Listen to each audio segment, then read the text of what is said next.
திரிபுராவிலே நடைபெற்றுக் கொண்டிருக்கிற அல்லது நடந்த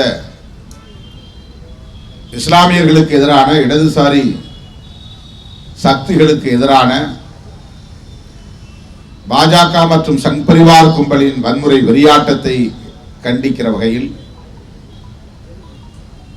வன்முறையாளர்களின் மீது வழக்கு தொடுக்க வேண்டும், அவர்கள் அனைவரையும் கைது செய்ய வேண்டும் என்று வலியுறுத்துகிற வகையில் பாதிக்கப்பட்ட பகுதிகளை பார்வையிடுவதற்காக சென்ற மனித உரிமை ஆர்வலர்கள், ஊடகவியலாளர்கள் மீது போடப்பட்டிருக்கிற ஊப்பா என்னும் பயங்கரவாத நடவடிக்கைகள் தடுப்புச் சட்டத்தின் கீழ் பதியப்பெற்றிருக்கிற வழக்குகளை திரும்ப பெற வேண்டும், கைது செய்யப்பட்டவர்கள் அனைவரையும் விடுதலை செய்ய வேண்டும் என்று வலியுறுத்துகிற வகையில் நாம் இந்த ஆர்ப்பாட்டத்தை நடத்தி கொண்டிருக்கிறோம். திரிபுரா எத்தகைய அரசியல் பின்னணியை, சமூக பின்னணியை கொண்டிருக்கிற மாநிலம் என்பதை எனக்கு முன்னர் பேசிய தலைவர் பெருமக்கள் எடுத்து கூறியிருக்கிறார்கள். 35 ஆண்டு காலம் மார்க்சிஸ்ட் கம்யூனிஸ்ட் கட்சியின் ஆட்சி நடந்த ஒரு மாநிலம், பழங்குடி மக்கள் வசிக்கும் மாநிலம் திரிபுரா. அந்த மாநிலத்தில் பழங்குடி மக்களின் நம்பிக்கைக்குரிய தலைவராக இருந்த தசரத் தேவ் அவர்களின் சிலையை இவர்கள் ஆட்சி பொறுப்பேற்றதும் கம்யூனிஸ்டுகளை குறிவைத்து தாக்குதல் நடத்தியதை தொடர்ந்து அண்மையில் அந்த சிலையை பெயர்த்து எறிந்திருக்கிறார்கள், குப்புற சாய்த்திருக்கிறார்கள், வன்மத்தை கக்கி இருக்கிறார்கள். நான் அடிக்கடி மேடையிலே சொல்லுவதுண்டு, சங் பரிவார்களின் எதிரிகளின் வரிசையில், பகைவர்களின் வரிசையில் காங்கிரஸ் மட்டுமில்லை, இஸ்லாமியர் கிறிஸ்தவர் சமூகங்கள் மட்டுமில்லை, இடதுசாரி சிந்தனையாளர்களின் அழித்தொழிக்கப்பட வேண்டியவர்கள் என்று அவர்கள் வகைப்படுத்தி வைத்திருக்கிறார்கள். இதை நாம் புரிந்து கொள்ள வேண்டும். பீமா கோரேகான் வழக்கிலே கைது செய்யப்பட்ட அத்தனை பேருமே இடதுசாரி சிந்தனையாளர்கள், அம்பேத்கரிய சிந்தனையாளர்கள். எந்த அரசியல் கட்சியையும் சார்ந்தவர்கள் இல்லை, குறிப்பாக கம்யூனிஸ்ட் கட்சிகளை சார்ந்தவர்கள் இல்லை. என்றாலும் அவர்கள் குறிவைக்கப்பட்டார்கள், கைது செய்யப்பட்டார்கள், இன்றைக்கு சிறைப்படுத்தப்பட்டிருக்கிறார்கள். அம்பேத்கரிய, பெரியாரிய, மார்க்சிய கருத்துக்களை பரப்பக்கூடாது, அந்த கருத்துக்களை பேசக்கூடியவர்கள் செயல்படக்கூடாது என்பதிலே தீவிரமாக செயல் திட்டங்களை வரையறுத்துக் கொண்டு இயங்குகிற ஒரு இயக்கமாகத்தான் RSS உள்ளிட்ட சங் பரிவார் அமைப்புகளும் பாரதிய ஜனதா கட்சியும் விளங்குகின்றன. இந்த அடிப்படையை நாம் புரிந்து கொண்டால்தான் திரிபுராவில் நடந்திருக்கிற இந்த வன்முறை வெறியாட்டத்தை கண்டித்து நாம் ஆர்ப்பாட்டம் நடத்த வேண்டிய தேவையை உணர்ந்து கொள்ள முடியும். இது இந்த சங் பரிவார் கும்பல் என்ன விதண்டாவாதம் செய்வார்கள் என்றால், குதர்க்கவாதம் செய்வார்கள் என்றால், வங்கதேசத்திலே இந்துக்கள் தாக்கப்பட்டார்களே என்று கேள்வி எழுப்புவார்கள். எந்த நாட்டிலும் சிறுபான்மையினரை தாக்கக்கூடாது, சிறுபான்மையினரின் பாதுகாப்பை உறுதிப்படுத்த வேண்டும் என்பதிலே நமக்கு மாற்று கருத்து இல்லை. இஸ்லாமியர்களின் உணர்வுகளை காயப்படுத்தக்கூடிய வகையிலே அவர்கள் பெரிதும் போற்றுகிற குர்ஆனை இழிவுபடுத்தியதை தொடர்ந்து அங்கே வன்முறை வெடித்திருக்கிறது என்று நாம் ஊடகங்களில் பார்க்கிறோம். உடனடியாக அங்குள்ள அரசு, இஸ்லாமிய அரசு மிக வேகமாக களமிறங்கி வன்முறையாளர்களை கைது செய்தது, வன்முறையை கட்டுக்குள் கொண்டு வந்தது. அங்குள்ள சிறுபான்மை சமூகமாக இருக்கிற இந்துக்களின் பாதுகாப்பை உறுதி செய்தது என்பதை யாரும் மறுத்துவிட முடியாது, மறைத்துவிட முடியாது. அதை கண்டிக்கிறோம் என்கிற பெயரில் திரிபுராவிலே விஸ்வ இந்து பரிஷத் என்கிற அமைப்பு, தமிழ்நாட்டிலும் கூட அந்த பெயரை நீங்கள் கேள்விப்பட்டிருப்பீர்கள். விஸ்வம் என்றால் உலகம், இந்து பரிஷத் உலக இந்து பேரவை தமிழில், அகில உலக இந்து பேரவை. அந்த இயக்கம் சங் பரிவார்கள் ஒரு இயக்கம். நான் அடிக்கடி மேடையில் சொல்லியிருக்கிறேன், சங் பரிவார் என்றால் RSS குடும்ப அமைப்புகள். சங் என்பது RSS குறிக்கும், பரிவார் என்பது குடும்பம் என்று பொருள், குடும்பத்தை குறிக்கும். சங் பரிவார் என்பது RSS குடும்ப அமைப்புகள். விஸ்வ இந்து பரிஷத் அதிலே ஒரு அமைப்பு. பஜ்ரங் தள் அப்படின்னா அனுமர் சேனையின் பொருள், அனுமான் சேனை. இங்க கூட அனுமன் சேனை இருக்கு. அது ஒரு குடும்ப அமைப்பு, RSS குடும்ப அமைப்பு. இவர்கள்தான் அங்கே வங்கதேசத்தில் நடந்த வன்முறையை கண்டித்து பேரணி நடத்துகிறோம் என்கிற பெயரில் பேரணியின் போதே வன்முறை வெறியாட்டத்தில் இறங்கினார்கள். மசூதிகள் அடித்து நொறுக்கப்பட்டன, இஸ்லாமியர்களின் வீடுகள் சூறையாடப்பட்டன, கடைகள் சூறையாடப்பட்டன. உங்களுக்கு தெரியும் அவர்கள் எப்படி வன்முறைகளை கட்டவிழ்த்து விடுவார்கள் என்று.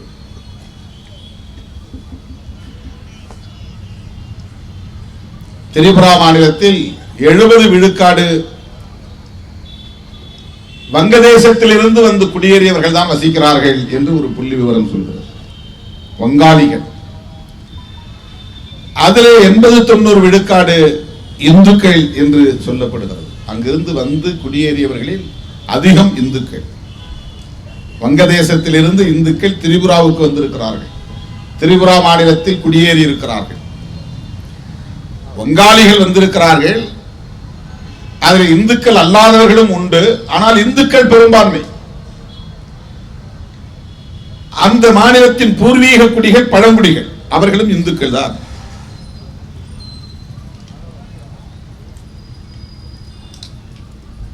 பழங்குடி மக்களின் நலன்களில் அக்கறை செலுத்தக்கூடிய ஒரு அமைப்பு, பழங்குடி மக்களின் மீட்சிக்காக போராடக்கூடிய அமைப்பு என்கிற முறையில் கம்யூனிஸ்ட் கட்சி அங்கே வேர் கொண்டது, வலுகொண்டது, ஆட்சியை கைப்பற்றியது. நிருபன் சக்கரவர்த்தி 10 ஆண்டு காலம் முதலமைச்சராக இருந்தார். அவர் பதவியை விட்டு வெளியேறும் போது எப்படி அவர் வெளியேறினார் என்பதையெல்லாம் அண்ணன் முத்தரசன் போன்றவர்கள் இங்கே விளக்கமாக எடுத்து சொன்னார்கள். முதலமைச்சர் பதவியில் இருந்த நிலையிலும் கூட உடுத்த உடையுடன், வேட்டி துண்டோடு, வேட்டி சட்டையோடு, வேறு எந்த உடைமையும் இல்லாமல் வெளியேறக்கூடிய அளவுக்கு எளிமையான, ஊழலுக்கு இடம் கொடுக்காத நேர்மையான ஆளுமைகள். நிருபன் சக்கரவர்த்தியை உலகமே அன்றைக்கு கொண்டாடி, எப்படி நாம் பெருந்தலைவர் காமராஜர் அவர்களை பற்றி பேசுகிறோமோ, எப்படி அவருக்கு உற்ற துணையாக இருந்த கக்கனார் அவர்களை பற்றி பேசுகிறோமோ, அந்த 1-2 பெயரை தவிர தமிழ்நாட்டில் வேறு யாரையும் சொல்ல முடியாது என்கிற அளவுக்கு அதிகாரத்தில் இருந்தவர்கள். அதிகாரத்தில் இல்லாமல் கம்யூனிஸ்ட் கட்சி தலைவர்களும் இன்னும் பிற கட்சிகளை சார்ந்த தலைவர்களும் எளிமையாக இருக்கிறார்கள் என்பது வேறு. அதிகாரத்தில் இருந்தும் முதலமைச்சர் பெருந்தலைவர் காமராஜர், உள்துறை அமைச்சர் தூயவர் கக்கனார். ஆனால் அவர்கள் பதவியிலிருந்து வெளியேறும் போது வெறுங்கையோடு வெளியேறினார்கள், களங்கமில்லாமல் வெளியேறினார்கள், மாசுபடாமல் வெளியேறினார்கள், மாசு மறுவற்ற மாமனிதர்களாக வெளியேறினார்கள். அப்படித்தான் திரிபுராவிலே நிருபன் சக்கரவர்த்தி, அவர்தான். அப்படி என்றால் அவருக்கு அடுத்து வந்தவர் தேவ், தசரத் தேவ். 5 ஆண்டுகள் பழங்குடி சமூகத்தை சார்ந்த ஒரு போராளி, அந்த மண்ணின் மைந்த பூர்வீக குடி. அவரை தொடர்ந்து மாணிக் சர்க்கார், அவர் 20 ஆண்டுகள். எந்த அளவுக்கு அந்த பொதுவுடைமை இயக்கத்தின் மீது பழங்குடி மக்களின் நம்பிக்கை மேலோங்கி இருந்தது என்பதற்கு இது ஒரு சான்று. அந்த மாநிலத்தை திட்டமிட்டு இந்துக்களா இஸ்லாமியர்களா என்று அரசியலை மடைமாற்றம் செய்து மதவெறி அரசியலின் மூலம் இன்றைக்கு அங்கே அவர்கள் ஆட்சி பொறுப்பேற்ற நாளில் இருந்து வன்முறை வன்முறை வன்முறை என்கிற ஒரு நிலை ஏற்பட்டிருக்கிறது. பிஜேபியை புரிந்து கொள்வதற்கு இதை விட வேறு ஒரு சாம்பிள் எதுவும் தேவையில்லை. பிஜேபி சங் பரிவார் கும்பல் அதிகாரத்திற்கு வந்தால் என்ன செய்வார்கள், அதிகாரத்திற்கு வருவதற்கு என்ன செய்வார்கள்? இன்றைக்கு மேற்கு வங்கத்தின் நிலைமையும் அதுதான். ஜோதிபாஸ் அவர்கள் ஆட்சி பொறுப்பில் இருந்து வெளியேறிய பிறகு அந்த மாநிலத்தின் நிலை மதம் சார்ந்த ஒரு அரசியலை நோக்கி நகர்ந்து விட்டது. கம்யூனிஸ்டுகள் ஆட்சியில் இருந்த வரையில் கருத்தியல் சார்ந்த விவாதங்கள் தான் அங்கே நடக்கும். கருத்தியல் சார்ந்த இரு அணிகள் தான் அங்கே மோதக்கூடிய நிலை. முற்போக்கு சிந்தனையாளர்களா பழமைவாத சிந்தனையாளர்களா என்கிற அடிப்படையில் தான் அங்கே தேர்தல் களமும் இருக்கும். பாட்டாளி வர்க்கமா முதலாளித்துவ வர்க்கமா என்கிற அடிப்படையில் தான் தேர்தல் களமே போட்டியை சந்திக்கும். ஆனால் இன்றைக்கு மம்தா பானர்ஜி அவர்களுக்கும் பாரதிய ஜனதா கட்சிக்கும் இடையிலான அரசியல் என்பது மதவழி அடிப்படையிலான அரசியலாக மடைமாற்றம் செய்யப்பட்டிருக்கிறது. நாள்தோறும் நெருக்கடிகளை சந்திக்கக்கூடிய ஒரு நிலையை மம்தா பானர்ஜி அவர்கள் எதிர்கொள்ள நேரிடுகிறது. திரிபுராவிலே ஏன் இந்த வன்முறை? வங்கதேசத்திலே இந்துக்களுக்கு எதிராக நடந்த வன்முறையை கண்டித்து நடத்தப்பட்ட ஒரு பேரணியில் திடுமென வன்முறை வெடித்ததற்கு பதிலுக்கு பதில் பழிக்கு பழி என்கிற அடிப்படையில் மட்டுமல்ல தோழர்களே, நடைபெறவிருக்கிற உள்ளாட்சி தேர்தலுக்காகவும் தான். அவர்கள் ஒரு தேர்தலை எதிர்கொள்ளப் போகிறார்கள் என்றால் உடனே அவர்கள் ஓட் போலரைசேஷன், வாக்குகளை ஒருங்கிணைக்கிற உத்திக்கு தாவுவார்கள். எப்படி வாக்குகளை ஒருங்கிணைப்பது? இந்துக்களா இந்துக்கள் அல்லாதவர்களா? அதற்கு வன்முறையை தூண்ட வேண்டும். அவர்கள் ஆட்சி பொறுப்பேற்ற நாளில் இருந்து எண்ணற்ற பல வன்முறைகள். முதலில் இடதுசாரிகள் குறிவைத்து தாக்கப்பட்டார்கள். லெனின் சிலை தகர்க்கப்பட்டது. நாடு அமைதியாக இருந்தது. இதெல்லாம் மிக மோசமான ஒரு கலாச்சாரம். ஆட்சி மாற்றம் ஏற்படுகிற போது அதிகாரத்தில் இருப்பவர்கள் கடந்த காலத்தில் இருந்த ஆட்சியாளர்களின் அடையாளங்களை எல்லாம் அழித்தொழிப்பது என்கிற முறையிலே களமிறங்கினால் என்ன ஆகும்? யோசித்து பாருங்கள். அது ஜனநாயகத்திற்கு புறம்பானது இல்லையா? ஜனநாயக நெறிமுறைகளை குழி தோண்டி புதைக்கிற கேவலமான செயல் இல்லையா? 35 ஆண்டு காலம் மார்க்சிஸ்ட் கம்யூனிஸ்ட் கட்சி அந்த மண்ணை ஆண்டிருக்கிற நிலையில் அவர்களின் அடையாளங்கள் ஆங்காங்கே இருக்கத்தான் செய்யும். அதை சகித்துக் கொள்வதற்குரிய பெருந்தன்மை மதவெறி கும்பலிடம் இல்லை. திரும்புகிற திசையெல்லாம் ஸ்டாலின் படம். இப்போது இருக்கிற முதல்வர் சொல்லுகிறார், பிப்ளப் குமார் தேபே அவர் பேர், முதலமைச்சர். அவர் சொல்றார், நாம தொடர்ந்து 30 வருஷம் ஆட்சியில் இருக்கிறோம்னா ஒன்னே ஒன்று செய்யுங்க, வீட்டுக்கு வீடு விவேகானந்தர் படத்தை வையுங்கள், நாம் 30 ஆண்டுகள் ஆட்சியில் இருக்கலாம் அப்படின்னு சொல்றார். அதை சொல்லிவிட்டு என்ன சொல்கிறார் என்றால், எந்த பக்கம் திரும்பினாலும் எந்த வீட்டை பார்த்தாலும் ஜோசப் ஸ்டாலின் படங்கள் இருக்கின்றன, ஜோதி பாசு படங்கள் இருக்கின்றன, நிறுவன் சக்கரவர்த்தி படங்கள் இருக்கின்றன. அந்த வன்னியின் மைந்தர்களின் பூர்வீக குடிகளின் இல்லங்கள் தோறும் கம்யூனிஸ்ட் கட்சிகளின் தலைவர்கள் படம் இருக்கிற வரையில் நம்மால் ஆட்சிக்கு வர முடியாது, வந்தாலும் அதை தக்க வைத்துக் கொள்ள முடியாது, தொடர்ந்து நீடிக்க முடியாது. எனவே குறைவாக பேசுங்கள், பொறுமையாக இருங்கள், வீட்டுக்கு வீடு விவேகானந்தர் படத்தை வையுங்கள். அதாவது மதம் என்பதை எப்படி வீட்டிலே கொண்டு போய் சேர்க்க வேண்டும் என்பதற்கு அவர்கள் முன்மொழியக்கூடிய உத்தி. விவேகானந்தரின் நல்ல கருத்துக்களை பரப்புவதற்காக அல்ல. அவர் அதிதீவிர இந்துத்துவவாதி. உலகமெங்கும் இந்து மத கருத்துக்களை பரப்புவதற்காக சென்றவர், சனாதன கருத்துக்களில் நம்பிக்கை உடையவர்.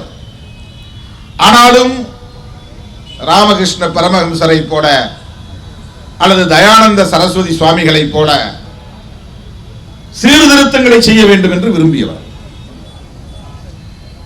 இந்து மதத்தை காப்பாற்ற வேண்டும், இந்த சமூக ஒழுங்கு சீர்குலைந்து விடக்கூடாது, அதே நேரத்தில் இந்துக்களை ஒருங்கிணைப்பதற்கு சில சீர்திருத்தங்களை செய்ய வேண்டும். அப்படி சீர்திருத்தங்களை செய்வதற்காக அவர்கள் பாலிய விவாகம் கூடாது என்ற கருத்துக்களை முன்மொழிந்தது உண்டு. ராஜாராம் மோகன் ராய் போன்றவர்கள், ஆரிய சமாஜத்தை நிறுவிய தயானந்த சரஸ்வதி சுவாமிகள், பிரம்ம சமாஜத்தை நிறுவிய ராஜாராம் மோகன் ராய், இவர்களெல்லாம் சின்ன சின்ன சீர்திருத்தங்களை முன்மொழிந்தவர்கள். ஆனால் அதிதீவிரமான சனாதன சக்திகள். விவேகானந்தரும் அந்த வழி வந்தவர். ராமகிருஷ்ண பரமஹம்சரின் சீடர் என்று தன்னை அறிவித்துக் கொண்டவர். உலகமெங்கும் அந்த கருத்துக்களை பரப்பியவர். அவருடைய படங்களை வீட்டுக்கு வீடு வையுங்கள், திரிபுராவில் பிஜேபியின் ஆட்சி 30 ஆண்டுகளுக்கு மேல் நீடிக்கும். அவருடைய நோக்கத்தை நீங்கள் புரிந்து கொள்ள வேண்டும் தோழர்களே. மக்களின் வறுமையை போக்குவதற்காக அவர்கள் சிந்திக்கவில்லை, மக்களை கல்வி அடிப்படையிலே மேம்படுத்த வேண்டும் என்பதற்காக சிந்திக்கவில்லை, மக்களிடத்திலே முற்போக்கான ஒரு கருத்துகளை பரப்ப வேண்டும் என்கிற எண்ணம் அவர்களுக்கு கிடையாது. மக்கள் நல்லிணக்கத்தோடு மதம் சாதி என்கிற பிளவுகள் இல்லாமல், மோதல்கள் இல்லாமல் ஒற்றுமையாக வாழ வேண்டும் என்பதல்ல அவர்களின் நோக்கம். மக்களிடையே இருக்கிற சாதி உணர்வையும் மத உணர்வையும் தங்களுக்கான அரசியல் ஆதாயத்திற்கு எப்படி பயன்படுத்திக் கொள்வது என்பதுதான் சாதியவாதிகளின் நோக்கமும் மதவாதிகளின் நோக்கமும்.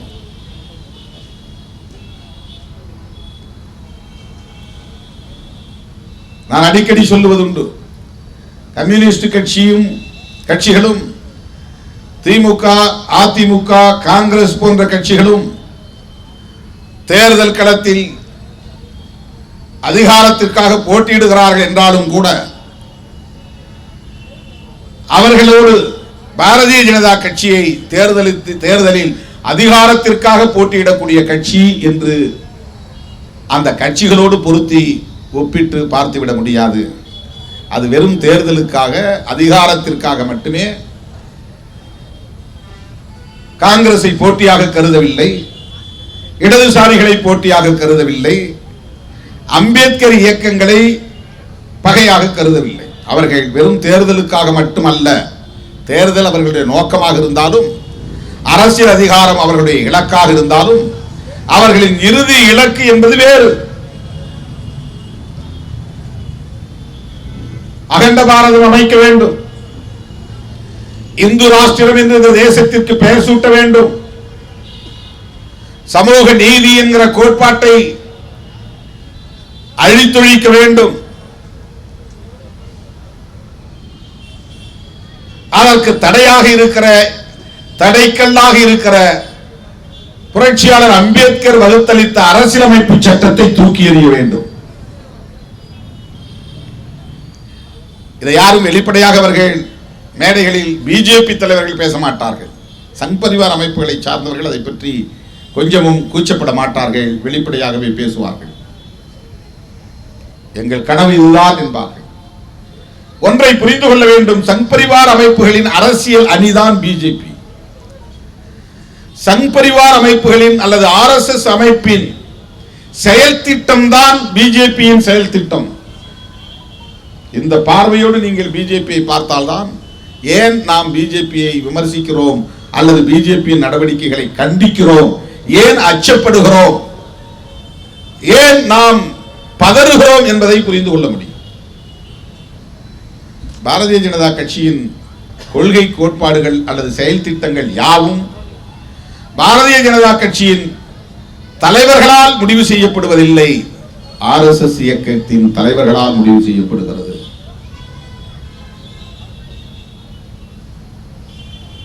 இந்த 3 வேளாண் சட்டங்களை திரும்ப பெற்ற நடவடிக்கை கூட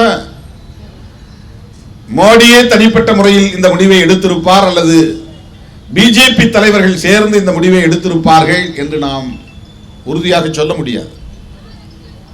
பின்னணியிலே சங் பரிவார்களின் திட்டம் இருக்கும், வழிகாட்டுதல் இருக்கும். ஒரு 100 ஆண்டு கால செயல் திட்டத்தை கையில் வைத்துக் கொண்டு இயங்குகிற இயக்கம் தான் சங் பரிவார் அமைப்புகள், RSS இயக்கம், அதன் துணை அமைப்புகள். அவர்களுக்கு பிராந்தியவாதம் கூடாது, ரீஜனலிசம். அவர்களுக்கு மாநில கட்சிகள் கூடாது, மொழி இன உரிமைகள் பேசக்கூடாது, மொழி வழி தேசிய அரசியல் கூடாது. இந்த அரசியல் எல்லாம் மத வழியில் மக்களை ஒருங்கிணைப்பதற்கு தடைக்கற்களாக இருக்கின்றன. ஒருவன் தன்னை தமிழனாக உணர்ந்தால் அவன் இந்துவாக உணர்வதிலே சிக்கல் ஏற்படும். ஒருவன் தன்னை தென்னிந்திய மாநிலத்தை சார்ந்தவன் என்று உணர்ந்தால் அவனுக்கு இந்துவாக எண்ணுவதிலே முனைப்பு ஏற்படாது. ஒருவன் தன்னை பெரியாரியவாதியாகவோ அம்பேத்கரியவாதியாகவோ உணர்ந்தால் அவன் எந்த காலத்திலும் மத அடிப்படையில், சாதி அடிப்படையில் அடையாளங்களை தேட மாட்டான், அந்த அடையாளங்களை பிடித்து தொங்க மாட்டான். அதனால் அவன் இந்து என்கிற உணர்வை பெற மாட்டான். ஆகவே இந்து என்கிற உணர்வை ஒவ்வொருவருக்கும் ஏற்படுத்துவதன் மூலம் ஆட்சி அதிகாரத்தை கைப்பற்ற முடியும். பெரும்பான்மைவாதம் அடிப்படையில் ஆட்சி அதிகாரத்தை கைப்பற்றி தொடர்ந்து ஆட்சியை தக்க வைப்பதன் மூலம் இந்த அரசியலமைப்பு சட்டத்தை உதறி எறிந்துவிட முடியும், தூக்கி எறிந்துவிட முடியும் என்பதுதான் அவர்களின் கனவு திட்டம். ஆட்சிக்கு வருவது என்பது நம்மை போல கொஞ்ச நாள் அதிகாரத்தில் இருந்து அந்த அதிகாரத்தை சுவைக்கலாம் என்பதல்ல. பிஜேபி காரர்களை அப்படி குறைத்து மதிப்பிட்டு விடாதீர்கள். அவர்கள் வெறும் பவர் மாங்கஸ் அல்ல, அவர்கள் வெறும் அதிகார வெறியர்கள் அல்ல, அவர்கள் சனாதன வெறியர்கள், அவர்கள் சமூக நீதிக்கு எதிரானவர்கள். நீங்க நினைக்கலாம் அரசியல்வாதின்னா பவரை தானே விரும்புவாங்க, ஏதாவது ஒரு பதவி இருந்தா போதும். பதவி என்பது எதற்காக, அதிகாரம் என்பது எதற்காக, ஆட்சி என்பது எதற்காக என்றால் அவர்கள் விரும்புகிற அகண்ட பாரதத்தை அமைக்க வேண்டும். அவர்கள் விரும்புகிற 2000 ஆண்டுகளுக்கு முன்னால் இருந்த சமூக ஒழுங்கை இங்கே மீண்டும் உறுதிப்படுத்த வேண்டும், நிலைப்படுத்த வேண்டும். அதுக்கு தான் உங்களுக்கு பவர் வேணும், பொலிட்டிக்கல் பவர். ஆட்சி அதிகாரத்தை கைப்பற்ற வேண்டும், ஆட்சி அதிகாரத்தை தக்க வைக்க வேண்டும், ஆட்சி அதிகாரத்தை பயன்படுத்தி தங்கள் கனவு திட்டங்களை நிறைவேற்ற வேண்டுமானால் இங்கே இந்து என்கிற உணர்வு தூண்டப்பட வேண்டும், அது வலுப்பெற வேண்டும், அது மென்மேலும் நிலை பெற வேண்டும். அதுக்கு அவன் கையாளக்கூடிய ஸ்ட்ராட்டஜி தான் முஸ்லிம் வெறுப்பு, கிறிஸ்தவ வெறுப்பு. ஏன்னா உண்மையான அரசியலை சொல்லி மக்களை அணிதிரட்டும் போது உணர்ச்சி வயப்பட மாட்டான். சாதி உணர்ச்சியும் மத உணர்ச்சியும் அவனுக்கு இயல்பிலேயே குருதி ஓட்டத்தில் இருக்கிற காரணத்தினால் அதை அறுவடை செய்து கொள்ள விரும்புகிறான். அந்த உணர்வை பயன்படுத்திக் கொள்ள விரும்புகிறான். மக்களிடத்தில் இயல்பாக இருக்கிற சமூக கட்டமைப்பில் மேலோங்கி இருக்கக்கூடிய அன்றாட வாழ்வில் அவன் எதிர்கொண்டு வருகிற சாதிய மத உணர்ச்சிகளை, அந்த உணர்வுகளை தங்களின் அரசியல் நோக்கங்களுக்கு பயன்படுத்திக் கொள்வது என்கிற ஒரு தொலைநோக்கு திட்டம் சங் பரிவார்களுக்கு இருக்கிறது.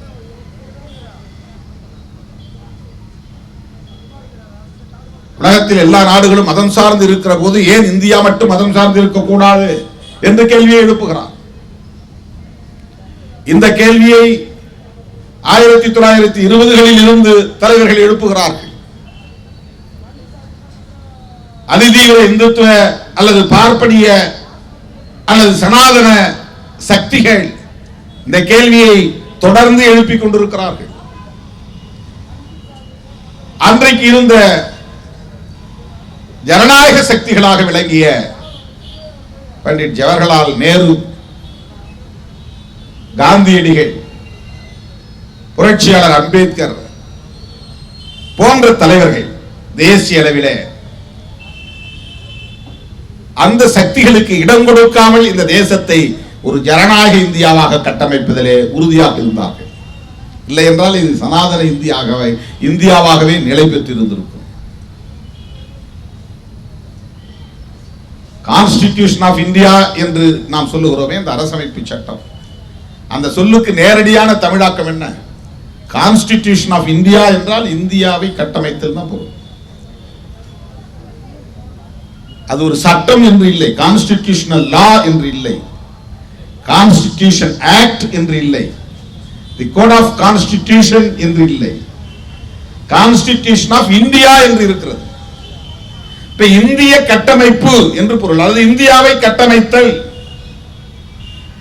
ஆகவே அந்த இந்திய அரசியலமைப்பு சட்டம் என்று நாம் சொல்லுகிற அந்த கான்ஸ்டிடியூஷன் இந்தியா என்பது ஒரு மேனிஃபெஸ்டோ, அது ஒரு கொள்கை அறிக்கை, அது ஒரு கொள்கை சாசனம். புதிதாக ஒரு இந்தியாவை கட்டமைக்க போகிறோம், நாங்களே ஒரு அரசை, குடியரசை நிறுவ போகிறோம். எதற்காக? இங்குள்ள குடிமகன் ஒவ்வொருவருக்கும் நீதி கிடைப்பதற்காக, ஒவ்வொருவருக்குமான சுதந்திரம், சமத்துவம், சகோதரத்துவத்தை உறுதிப்படுத்துவதற்காக நாங்கள் தீர்மானித்திருக்கிறோம், ஒரு குடியரசை நிறுவுவதற்காக என்றுதான் முகவுரையே தொடங்குகிறது. நம்மை எல்லாம் மனிதர்களாய் தலைவர் வைத்த நம்முடைய மகத்தான தலைவர் புரட்சியாளர் அம்பேத்கர் அவர்கள் அரசியலமைப்பு சட்டத்தின் முகவுரையை எழுதுகிற போது இந்த புதிய இந்திய தேசத்திற்கான ஒரு கொள்கை அறிக்கையாக அதை எழுதுகிறார். அதுதான் அந்த முகவுரையின் அடிப்படை நோக்கம். ஏனென்றால் பழைய இந்தியாவை தகர்க்க போகிறோம் என்று பொருள், சனாதன இந்தியாவை தகர்க்க போகிறோம் என்று பொருள்.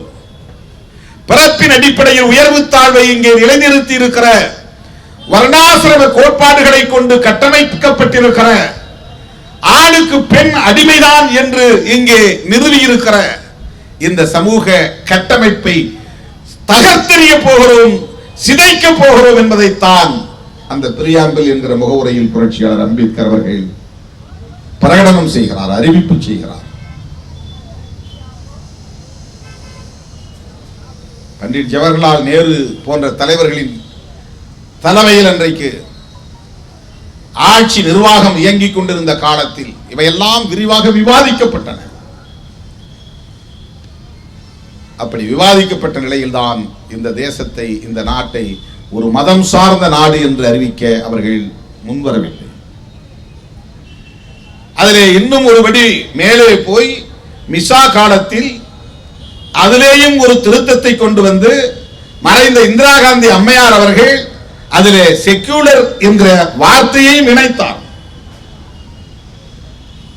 இந்த நாடு மதம் சார்ந்து பிளவுபட்டுவிடக் கூடாது என்று தடுப்பதற்காக முயற்சித்த தலைவர்களும் என்ன கருத்து முரண்பாடுகள் இருந்தாலும் காந்தியடிகள் முதன்மையானவர் என்பதை மறந்துவிடக் கூடாது.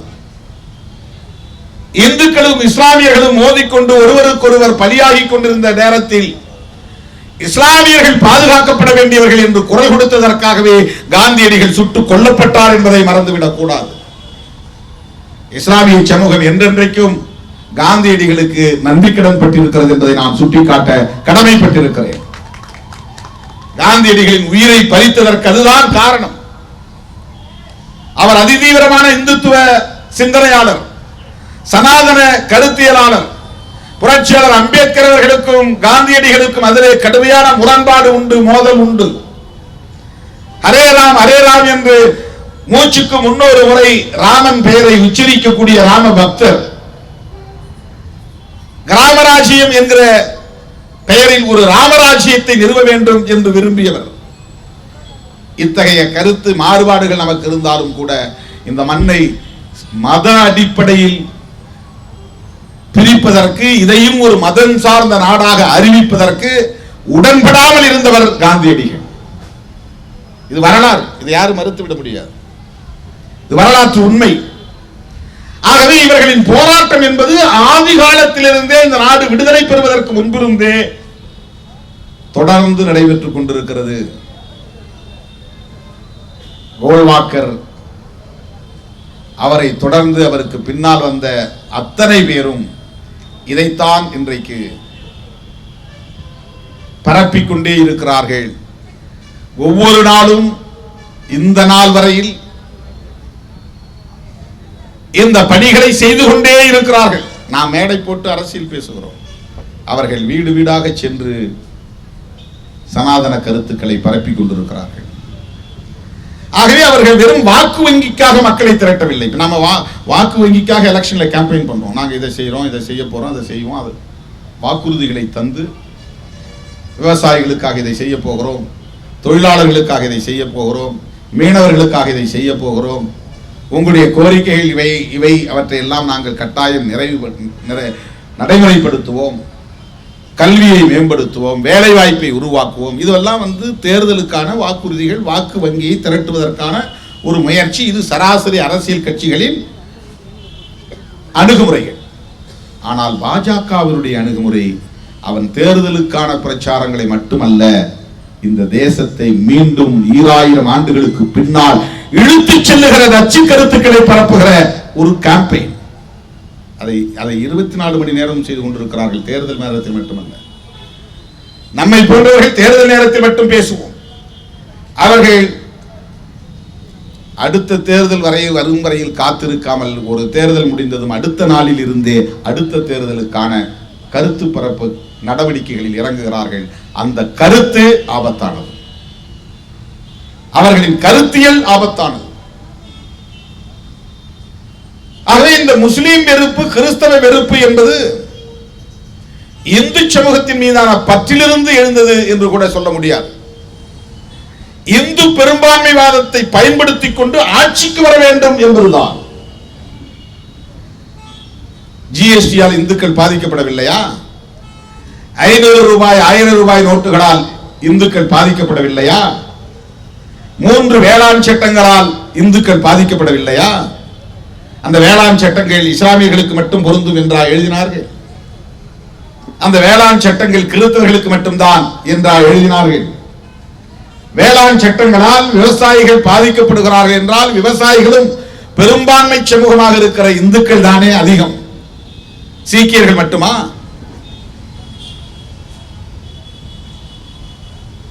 அகில இந்திய அளவில் விவசாயிகள் பெரும்பான்மை சமூகமாக இருக்கிறார்கள் என்றால் எந்த மதம் சார்ந்த பெரும்பான்மை? இந்துக்கள் பாதிக்கப்படுகிறார்கள், விவசாயிகள் என்றால் இந்துக்கள் பெரும்பான்மை. ஆக இந்துக்களின் நலன்களில் அவர்கள் அக்கறை உள்ளவர்களாக இருந்தால் இப்படிப்பட்ட இந்த பாதிப்புகளும் வராமல் அல்லவா அவர்கள் சிந்திக்க வேண்டும்? இந்துக்களின் நலன்கள் அவர்களுக்கு முக்கியம் இல்லை. இந்துக்கள் பெரும்பான்மை என்கிற அடிப்படையில் அந்த பெரும்பான்மைவாதத்தை பயன்படுத்தி மத அடிப்படையில் வாக்குகளை திரட்டி ஆட்சி அதிகாரத்திற்கு வந்து அவர்கள் விரும்புகிற தேசத்தை நிர்மாணிக்க வேண்டும்.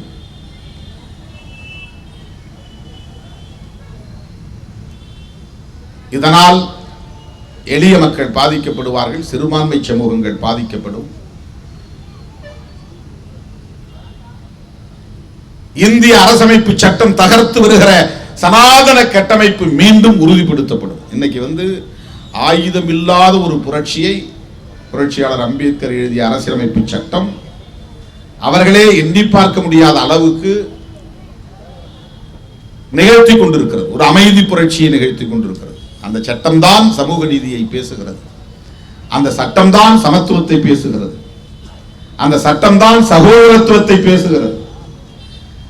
சனாதனத்தில் சகோதரத்துவத்திற்கு இடமில்லை, சனாதனத்தில் சமத்துவத்திற்கு இடமில்லை, சனாதனத்தில் பெண்களின் மீட்சிக்கு இடமில்லை. ஆகவேதான் நான் சமூக நீதி பக்கம் நின்று விமர்சிக்கிறோம், ஜனநாயகத்தின் பக்கம் நின்று நாம் பேசுகிறோம்.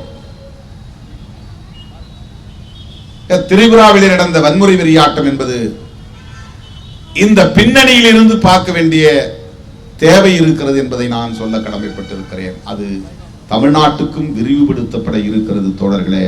அந்த வேலைகள் இங்கே மும்முரமாக நடைபெற்றுக் கொண்டிருக்கின்றன. மெல்ல மெல்ல இங்கே வலிமை மிக்க சக்திகளாக வளர்ந்து வந்தவர்களை எல்லாம் அவர்களின் நச்சு அரசியலால் நீர்த்து போய் கொண்டிருக்கிறார்கள். இன்னைக்கு அண்மையில் ஒரு பேட்டியில் நான் சொன்னேன், ராமதாஸை பத்தி நீங்க என்ன நினைக்கிறீங்க அப்படின்னு கேட்டாங்க.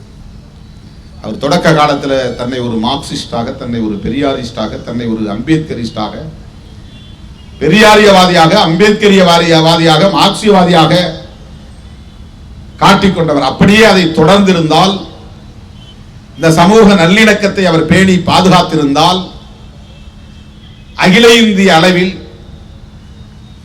இந்த சமூக நீதி சமூகங்களை எல்லாம் ஒருங்கிணைக்கிற முயற்சியை மேற்கொண்டிருந்தால், இன்னொரு காஞ்சிராமை போல அவர் தேசிய அளவில் வளர்ந்திருப்பார். அந்த வாய்ப்பை அவர் இழந்துவிட்டார். ஏனென்றால் பிஜேபி விரித்த வலையில், சங் பரிவார் கும்பல் விரித்த வலையில் சோசியல் என்ஜினியரிங் என்கிற அந்த சதி திட்டத்தை கையில் எடுத்துக்கொண்டு களமிறங்கியதன் விளைவாக இன்றைக்கு அவர் 60 சீட்டுக்குள் நாம் வென்றால் போதும் என்று சுருங்கி கிடக்கிறார் என்று சொன்னேன். அவரை மார்க்சிஸ்ட் எல்லாம் தூக்கி, இடதுசாரிகள் எல்லாம் தூக்கி கொண்டாடினாங்க. நான் எமர்ஜாய் வரும்போது யாரும் என்ன தோல்ல தூக்கல, நான் தடுமாறி கிடந்தேன். 1980 வாக்கில் தேர்தல் அரசியலில் மருத்துவர் ராமதாஸ் அவர்கள் அடியெடுத்து வைத்த போது அவரை தோள்களில் தூக்கி சுமந்தவர்கள் மார்க்சியவாதிகளும் லெனினியவாதிகளும் தான், இடதுசாரிகள் தான். பெரியாரியவாதிகளும் அம்பேத்கரியவாதிகளும் தான்.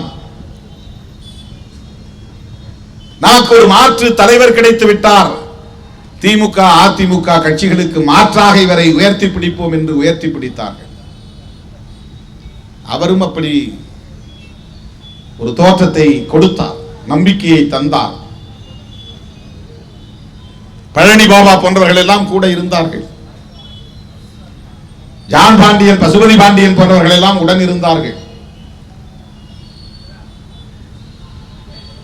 எத்தனையோ அறிவு ஜீவிகள், இடதுசாரி சிந்தனையாளர்கள் எல்லாம் உடன் இருந்தார்கள். இன்றைக்கு நிலை என்ன? எங்கே அவர் கால் தடுமாறியது? சங் பரிவார்கள் விரித்த வலையில் தான் சிக்கினார். சோசியல் இன்ஜினியரிங் என்கிற தவறான அந்த கோட்பாட்டை பிஜேபி லவ் ஜிஹாத் என்கிறது, அதை அப்படி ஒரு தமிழாக்கி நாடக காதல். பிஜேபி முஸ்லிம் கிறிஸ்தவ வெறுப்பை மத அடிப்படையில் விதைக்கிறது. இவர் அப்படியே தலித் வெறுப்பு, திருமா வெறுப்பு என்று மாற்றினார். காப்பி, சோசியல் இன்ஜினியரிங் என்கிற அடிப்படையில் காப்பி அடித்ததன் விளைவு. திருமாவளவன் கொடியை பார்த்தால் அதை அறுத்தெறியுங்கள், வண்டியை பார்த்தால் கல்லெறியுங்கள். ஓட்டுக்காக சோசியல் இன்ஜினியரிங் என்கிற அந்த சதி திட்டத்திற்குள்ளே போய் சிக்கிக் கொண்டார். இன்னைக்கு நிறைய பேர் தமிழ்நாட்டுக்குள்ள ஜாம்பவான்களாக வெளியே வந்தவர்கள் எல்லாம் காணாம போய்விட்டார். பிஜேபியோட சேர்றவங்க 5 வருஷத்துல 10 வருஷத்துல தனிநபராகி விடுவார்கள், நீர்த்து போய் விடுவார்கள். அதிமுக அதை நோக்கி போய் கொண்டிருக்கிறது. ஜெயலலிதா அம்மா இருந்தாலும் அம்மாவோட நமக்கு நிறைய கருத்து முரண்கள் உண்டு, அது வேறு. ஆனால் மோடியா லேடியான்னு கேட்டாங்க தேர்தல், ஒரு நாடாளுமன்ற பொது தேர்தல். மோடி பார்க்கலாமான்னு கேட்டாங்க. இப்போ அண்ணன் ஓபிஎஸ் அவர்களும் அண்ணன் எடப்பாடி அவர்களும் அப்படி பேசுகிற திராணி உண்டா? பேச முடியுமா? பிஜேபி பிடியிலிருந்து அவர்கள் விடுதலையாகி வந்தாலே பெரிய விடுதலை தான், பெரிய பாக்கியம் தான். மாற முடியாது. முதலை வாயில சிக்கிற மாதிரி ஆகிப்போச்சு பிஜேபியின் பிடியில் அதிமுக. நான் குறைத்து மதிப்பிடுவதற்காக சொல்லவில்லை, என்னுடைய அரசியல் பார்வையில் இருந்து நான் சொல்லுகிறேன். பிஜேபி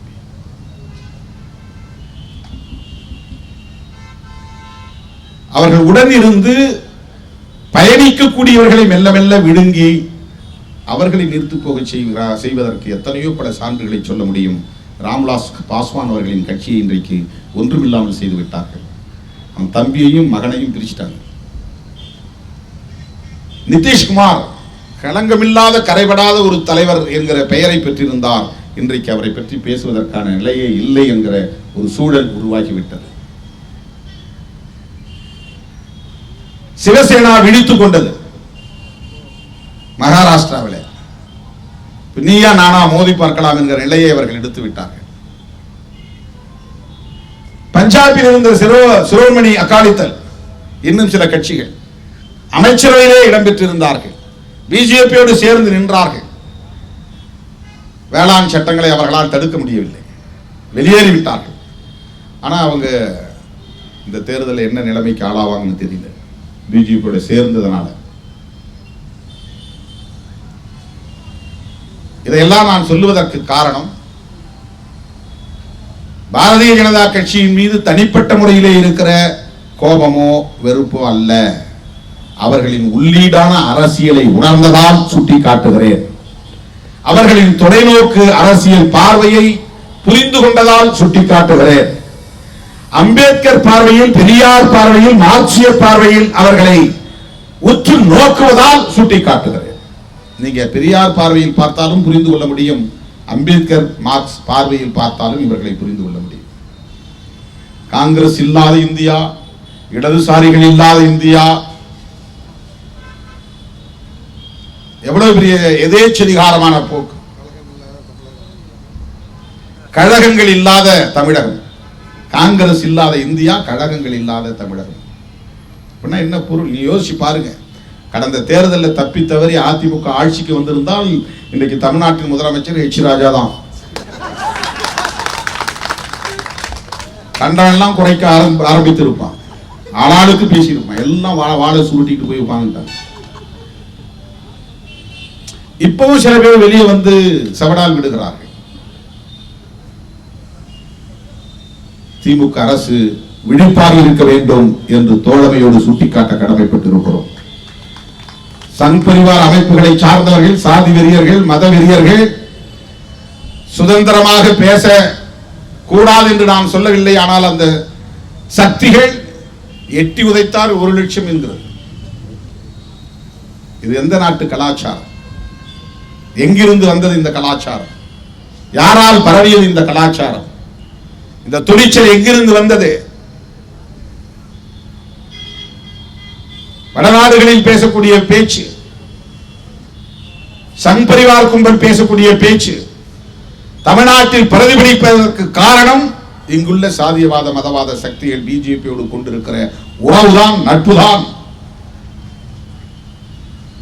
தமிழ்நாட்டை பாதுகாத்தாக வேண்டும் என்கிற அடிப்படையிலே அந்த பொறுப்புணர்வோடு தான் நாம் சுட்டி காட்டுகிறோம். எனவே திரிபுராவிலே இன்றைக்கு அவர்கள் வன்முறையில் ஈடுபட்டதற்கு, வங்கதேசத்தில் நடந்த இந்துக்கள் மீதான வன்முறையை கண்டிப்பதற்காக என்கிற அடிப்படையில் மட்டுமல்ல, திரிபுராவை எப்போதும் இந்துக்கள் முஸ்லிம்கள் என்கிற அரசியல், இருமுனை அரசியல் அடிப்படையிலே தக்க வைத்துக் கொள்ள வேண்டும் என்பதுதான். அவர்கள் இந்தியாவையே அப்படித்தான் மாற்ற வேண்டும் என்று விரும்புகிறார்கள். இந்துக்களா சிறுபான்மையினரா?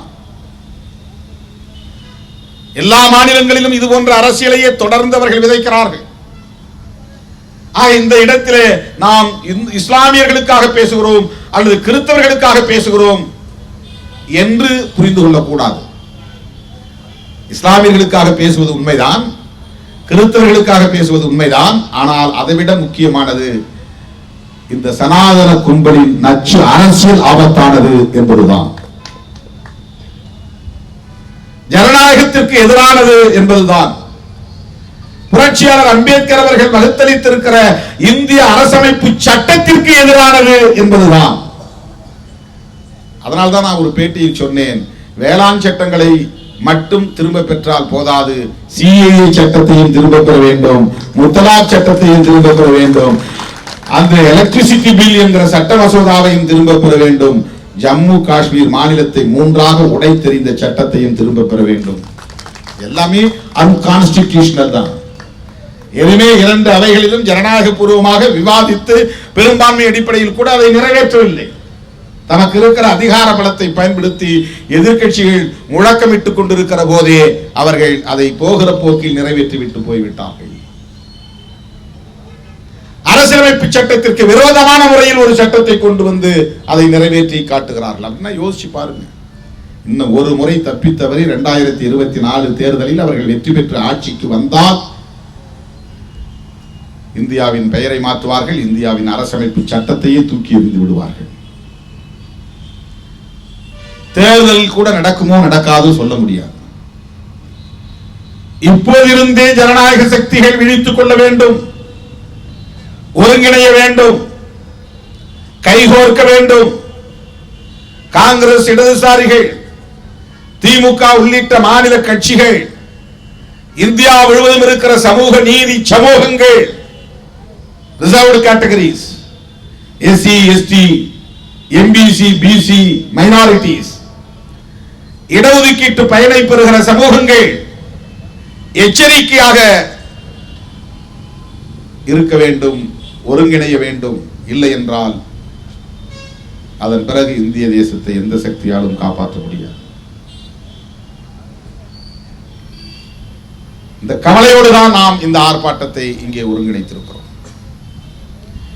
இது வெறும் முஸ்லிம் ஆதரவு, கிறிஸ்தவ ஆதரவு என்று மத அடிப்படையிலே சுருக்கி பார்ப்பவர்களுக்கு சொல்ல விரும்புகிறேன். இது சனாதன அரசியலுக்கு எதிரான ஆர்ப்பாட்டம். உன் பார்வையில் இஸ்லாமியர்களுக்கு ஆதரவான ஆர்ப்பாட்டமாக இருக்கலாம், கிறிஸ்தவர்களுக்கு ஆதரவான ஆர்ப்பாட்டமாக இருக்கலாம், அதுவும் உண்மைதான் என்றாலும் அடிப்படையிலே இது சனாதன நச்சு அரசியலுக்கு எதிரான ஆர்ப்பாட்டம் என்பதை நான் சுட்டிக்காட்ட விரும்புகிறேன். பார்வையிட போனவர்கள் மீது வழக்கு, வன்முறையில் ஈடுபட்டவன் மீது வழக்கு இல்லை. சொத்துக்களை சூறையாடியவன் மீது வழக்கு இல்லை. இஸ்லாமியர்களை தாக்கியவன் மீது வழக்கு இல்லை. தீ வைத்து, நெருப்பு வைத்து வெறியாட்டம் போட்டவன் மீது வழக்கு இல்லை. அங்க என்ன நடக்கிறது என்று பார்வையிட சென்ற மனித உரிமை ஆர்வலர்கள் மீதும், அது பற்றி ஊடகங்களில் கருத்துக்களை பதிவு செய்தவர்கள் மீதும் 102 பேர் மீது ஊபா என்கிற UAPA unlawful activities prevention act, இது தடா சட்டத்தை போன்ற கொடிய சட்டம். 1967 வந்த சட்டம், மிக மோசமான ஒரு சட்டம். அந்த சட்டத்தின்படி கைது செய்யப்படுகிறவர்கள் தங்களை தாங்களே நிரபராதிகள் என்று நிரூபிக்கொள்ள வேண்டும். அதாவது கைது செய்கிறவன் குற்றவாளின்னு ப்ரூவ் பண்ண வேண்டியதில்லை. போலீஸ் இவனை கைது செய்து குற்றவாளிவன் அப்படின்னு கைது செய்து இவன் குற்றவாளி தான் ஆதாரம் காட்டி குற்றவாளியை நிரூபித்து தண்டனை வாங்கி தர்றது சாதாரண சட்டங்களில் உள்ள நடைமுறை. இந்த சட்டத்தில் ஒருத்தன் கைதாயிட்டா நான் குற்றவாளி இல்லைன்னு நான் தான் ப்ரூவ் பண்ணணும். போலீஸ் வழக்கு போட்டா குற்றவாளி தான், முடிஞ்சு போச்சு. குற்றவாளி இல்லை என்று நானே நிறுவி விடுதலையை பெற்றுக்கொள்ள வேண்டும். அப்படியும் போராடி பல பேர், ஏராளமானவர்கள் விடுதலையாகி வந்திருக்கிறார்கள். என்ன பொய் வழக்கு தானே. மீடியா பர்சன்ஸ் மேலாம் ஊப்பா சட்டம், 2 பெண்கள் ஊடகவியலாளர்கள் கைது. அவர்களை பற்றி அம்பலப்படுத்தினால் ஊப்பா சட்டம் பாயும். பீமா கொரேகான்ல அதுதான் நடந்தது. பேராசிரியர் கல்புர்கி கொல்லப்பட்டது அதனால்தான், கௌரி லங்கேஷ் கொல்லப்பட்டது அதனால்தான்,